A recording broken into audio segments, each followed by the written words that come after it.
up, guys? Brandon with Ohm Empire back at it again.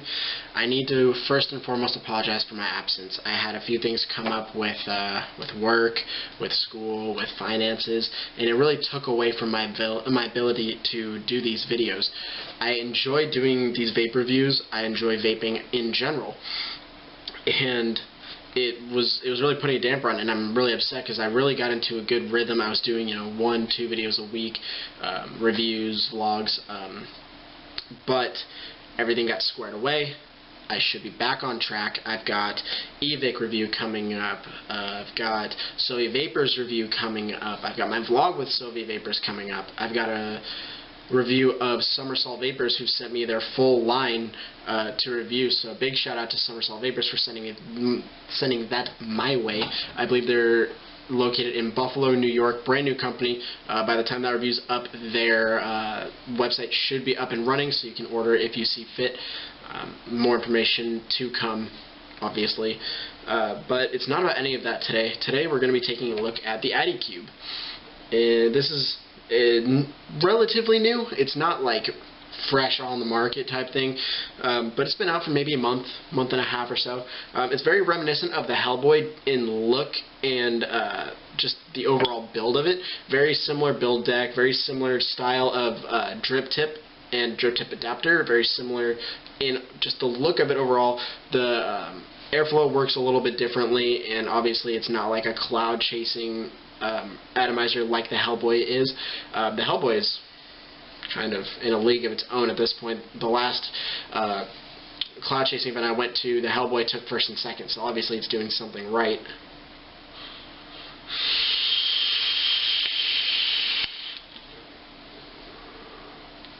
Currently dripping on some Stash Sauce, or Stash Ride, sorry, this is new. Stash Ride's Ferris wheel. Been letting that steep for quite a while, and it's quite yummy.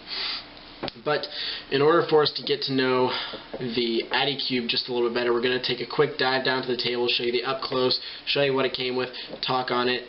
I'm not going to pull my build apart, but I will pull my wick out to show you the post holes, show you the juice well, show you the build that I've been rocking in it for quite a while, and then a few of the quality control issues that I've noticed with it as of late.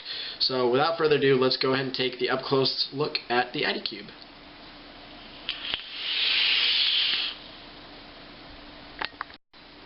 Alright, and here we are, guys, up close and personal with the Atty³. So before we go over the actual device itself, let's go ahead and go over what it came with. So this is the new packaging. I believe that they just did this for the Atty³. Might as well throw an Atty³ in a cube container, because I know the Freak Show Mini came in the cylinder that WoToFo is well known for. But this is where you're going to find your drip tip, your Delrin drip tip adapter, or your Delrin drip tip, and your regular 510 drip tip adapter. This one is pressure fit, so it does fit nice and snug in there. It's not going nowhere until you pop it out like so. I have not used this one. I haven't had a need to use this one. The Chuff style cap that it has pre-installed has performed flawlessly. Comes with extra bag of screws, O-rings, and your blue screwdriver. You're going to need these O-rings. We'll go over that in just a second when we pull this bad boy apart. But here we are, the star of the show, the Atty³. So we got the cube logo, Atty³. I'm going to talk about this a little bit more when we go back up top and vape on it. It will be coming with, if you decide to order this from VaporDNA.com, you can order the Project Sub-Ohm edition, and rather than have Atty³ here, you have the Project Sub-Ohm logo. Just a quick once over. No issues with the Cerakote on it, no scratches, just nothing wrong with it overall. Take a quick look at the bottom.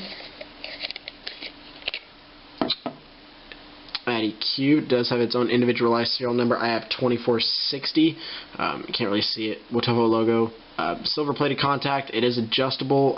Delrin insulated, which is a very big plus. And let's go ahead and pull this bad boy apart, if I can get it to screw into my device. There we go. Nope, nope. You get to watch me mess with this a little bit. It says a fat 510. And there we go. Alright, so your Delrin chuff style cap will come apart like so. It does just screw on there. Nice thread. These all don't feel crunchy, very smooth. Your airflow is like so. Once it's kind of in there, it's really hard to adjust the actual airflow itself. This is nothing really to grip on. This silver part here is your adjustable airflow. Pull it off. Take a look. This got airflow control. Looks like so. This is called a step AFC or step ladder AFC. So line it up how you want it. I've always been rocking this wide open. Can close it off, and I won't be able to adjust it. Once it's in there, it's pretty good in there. There you go. I just rock it wide open. And let's take a look at the deck.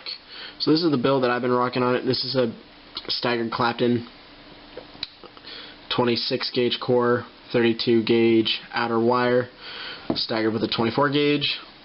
Postals on this are pretty large. I believe they're 2.5 millimeters.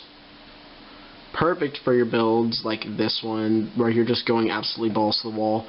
Does use Phillips head screws. It has a nice deep juice well.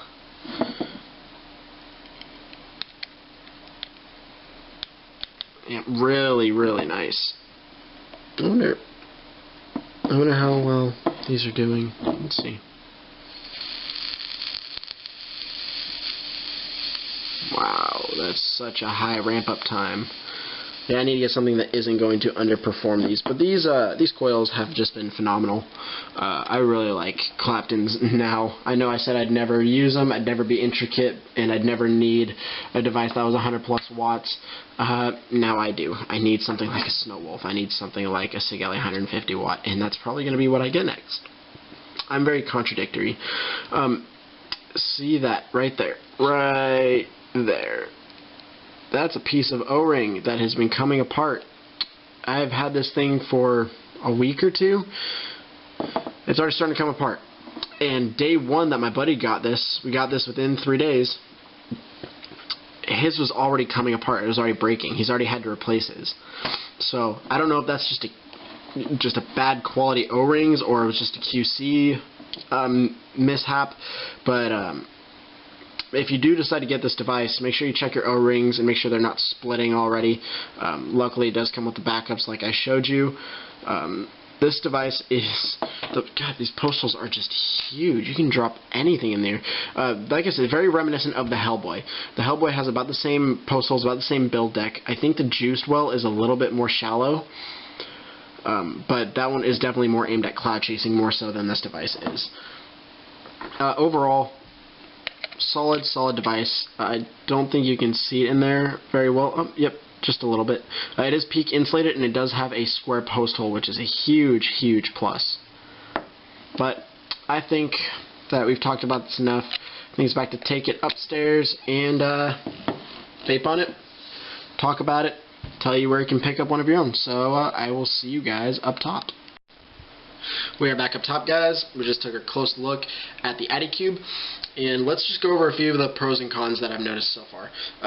Big con, me and my buddy both bought this device. We bought this device within about 3 days of each other, and we both noticed that it did have those quality O-ring issues that you noticed down in the close-ups that I believe I talked about. My O-rings are already starting to come apart, starting to split.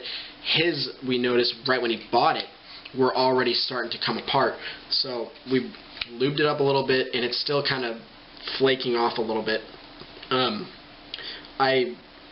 That's about the biggest issue I've noticed. I haven't had any issues with the contact. Let me just go ahead and make sure that I said something right on here.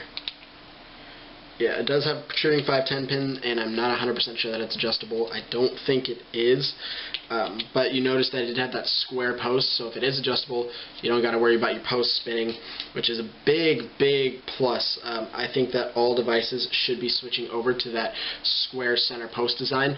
It really helps with the builders, the ones that are dropping those really heavy-duty builds into their devices, those Claptons, staggered Claptons, stovetops, all that good stuff, crazy-ass builds that you see on Instagram and the vape conventions for vape porn and all that good stuff.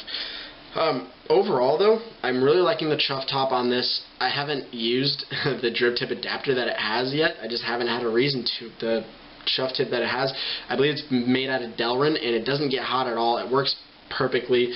Flavor I get on it is good. It's not spectacular. It's not Aeolus. It's not Freak Show-esque flavor, but it is good. It's not piss poor like I've had in some devices.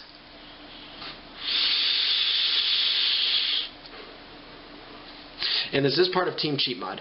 I think since it's made by WoToFo, which is, you know, known clone manufacturer, it's technically an authentic device, and it's like between like 30 and 35 bucks. You can pick up the Project Sub-Ohm edition, which rather than having Atty³ on it, will have the Project Sub-Ohm logo with the Atty³ logo. That was $29.99 from VaporDNA.com. You can also pick it up from WoToFo Tech, which is the WoToFo manufacturer.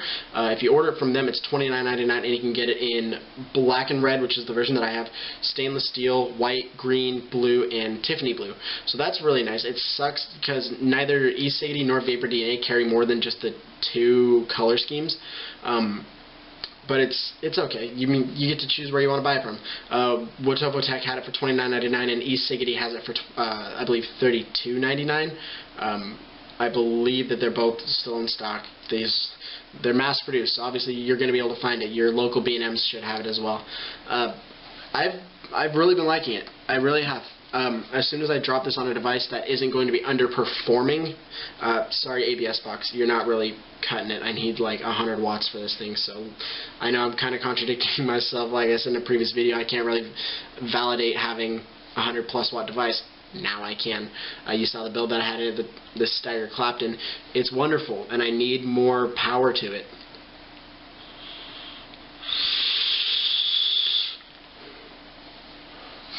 But overall, really solid device. Very easy to work on. I really wish that they would have put grub screws in it. Those Phillips can back out. I had them back out a little bit on me already, and I haven't even had that device for all that long. But there ain't a whole lot wrong with it outside of quality control. It's very well machined. I haven't noticed any. There's no issues with the way that the Cerakoting went on it. I haven't noticed any chips in it. None of the Delrin was broken. Stainless steel doesn't have any burrs in it, and it was overall machined really well. That peak insulator and that center post, really big plus. I think a lot of people are going to like this device. I really do.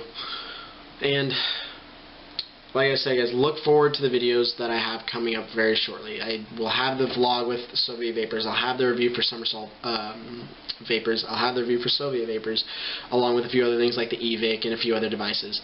Since I got my finances taken care of, I can afford to go out and purchase these devices to review for you guys like I so enjoy doing. But on that note, I think it's about time that we wrap this puppy up. I've said all I needed to say. Overall, it's going to come down to preference on whether you want to buy this device or not.